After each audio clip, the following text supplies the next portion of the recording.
এখানে বলেছেন যে বাপুজি বিদ্যামন্দির কিভাবে এখানে শুরু হয়েছিল। এখানে 1952 সালে শেষের দিকে 1953-তে জানুয়ারিতে বিদ্যালয়টি আনুষ্ঠানিকভাবে তার পথ চলা শুরু হয় এবং এখানে স্বর্গীয় নবীনচন্দ্র চক্রবর্তী স্কুলটি স্থাপন করার জন্য প্রায় 1 কানির মতো জায়গা উনি দান করেছিলেন। আজকে অত্যন্ত ভালো লাগলো ওনার যে বংশধর, যে আমার কাছে খবর এলো প্রায় উনি বোধহয় ভাতিজা খুব সম্ভব, শ্রী দেবব্রত চক্রবর্তীকে আমরা এখানে সম্বর্ধনা দিলাম। এরকম বহু জায়গায় ত্রিপুরাতে আমি বহু জায়গায় যাই, এরকম 1951, 52, 53 বহু জায়গায় এরকম মানুষ মানে তারা কিন্তু বিদ্যালয় তৈরি করার জন্য তারা কিন্তু জমি দান করেছেন। এটা সত্যি আমাদের জন্য অত্যন্ত আনন্দের বিষয়। এবং তাদের পূর্ব ইতিহাস যদি আমরা দেখি, রাষ্ট্রবাদী যে চিন্তাধারা বা দেশ স্বাধীনতার সাথেও প্রায় ব্যক্তিগণই যুক্ত ছিলেন, এখানেও তার ব্যতিক্রম নয়। এবং এই স্কুলটি এটা কিন্তু প্রাইমারি স্কুল ছিল প্রথমে, সেখান থেকে উচ্চ বুনিয়াদী স্তরে উন্নতি হয়। পরবর্তী সময়ে এই স্কুল স্থাপনে যাদের যোগদান বিশেষভাবে যোগদান করেছেন তাদের নামগুলো আমি উল্লেখ করছি। ভূপেশ চক্রবর্তী মহোদয় ছিলেন, সুরেন্দ্র দাস, ইন্দ্রকুমার দাস, কার্তিক চক্রবর্তী প্রমুখ। এখানে যারা আমার এই এলাকার যারা বিশিষ্টজনেরা আছেন তারা নিশ্চয়ই এই নামের সাথে পরিচিত। এবং 1968 সালে এই স্কুলটিকে হাই স্কুলে আপগ্রেডেশন করা হয়।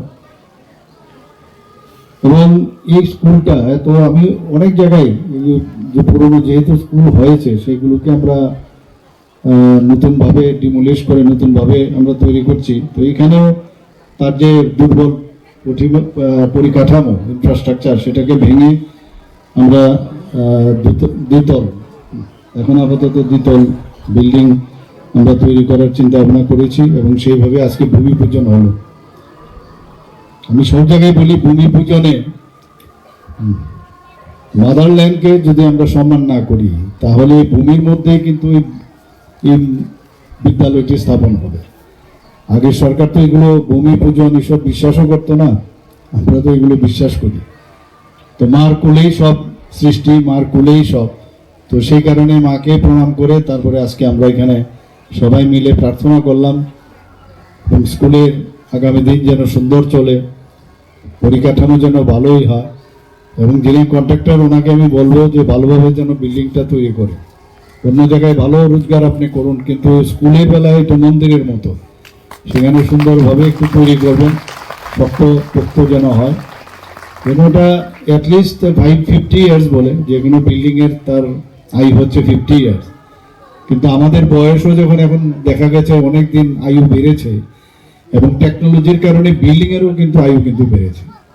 কাজে এমনভাবে বানান যাতে করে বিল্ডিংটার আয়ু কমসে কম 75 বছর থেকে 100 বছর হয়। 22 থেকে 23 বছর পরে যে এইভাবে যে ক্ষেত্রে পড়াশোনা হচ্ছে, প্রপার এডুকেশন মানে হোলিস্টিক যে এডুকেশন সেটা সবাই দেওয়া যায়। আমরা দেখেছি এতে করে বিরোধীরা বহু হইচই করেছে। কোনো অবস্থায় আমরা নিজেরাও এখানে West Bengal board of secondary education থেকে পাশ করেছি বা ক্যালকাটা ইউনিভার্সিটি থেকে পাশ করেছি। বাইরে গিয়ে আমরা কিন্তু খাপ খেতে পারতাম না, ওইখানকার সিলেবাসই আলাদা। যখন এই বিষয়ে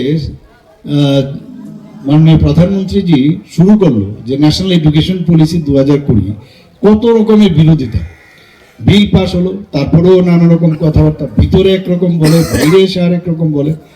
এই যে এতে করে আমাদের যে ভারতের প্রাচীন যে ঐতিহ্য এবং আমাদের যে জ্ঞান চর্চার যেটাকে বলে উত্তরাধিকার এবং এর সাথে আধুনিক বিজ্ঞানের সেটাকে সংযোগ করে উনি এই ন্যাশনাল এডুকেশন পলিসি।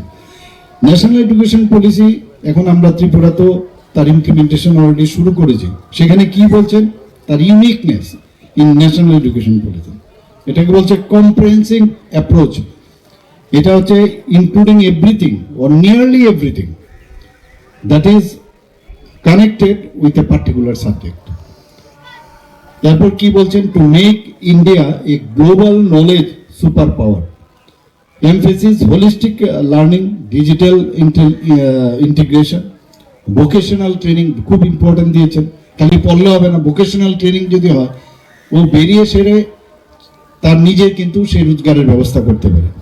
তো এটার পর আমরাও যোগ দিচ্ছি aligning education with 21st century, promotes multi disciplinary education. আমার আজকে এই সাবজেক্ট ভালো লাগছে না, ইচ্ছে করলে মানে ড্রপ আউটের বিষয় না, আমি অন্য আরেকটা সাবজেক্টও আমি নিতে পারি। কলেজে এগুলো শুরু হয়েছে এবং সার্টিফিকেট দেবে, কোনো জায়গায় ডিগ্রিও দেবে, অনার্স দেবে, এরকম করে খুব সুন্দরভাবে ব্যবস্থা করেছে। কিন্তু তার পড়াটা মিস হবে না, কিন্তু ফ্লেক্সিবিলিটি ইন সাবজেক্ট চয়েস। আমার মনে আছে আমার টিএমসি ত্রিপুরা মেডিকেল কলেজে আমাদের ত্রিপুরার এক ডাক্তারবাবু, উনি এসে হার্ট সার্জারি সম্পর্কে দেখাবেন, আমেরিকাতে থাকেন। তো ওনার সাথে যখন পরিচয় হলো, কি ব্যাপার, বলে আমি তো ইঞ্জিনিয়ার। আরে ইঞ্জিনিয়ার, আপনি হার্ট সার্জন? বলে ওখানেই সুবিধা আছে। এবং এত সুন্দর heart surgery, open heart surgery উনি দেখালেন, মানে ভাবা যায় না। এই যে তার যে ইচ্ছেগুলো চেঞ্জ করা যায়, অনেকটা ওই ধাঁচের। কিন্তু যারা বিশেষজ্ঞ তাদের সাথে কথা বলে এই ধরনের এই ন্যাশনাল এডুকেশন পলিসি কিন্তু ভারতবর্ষে এখন চালু হয়।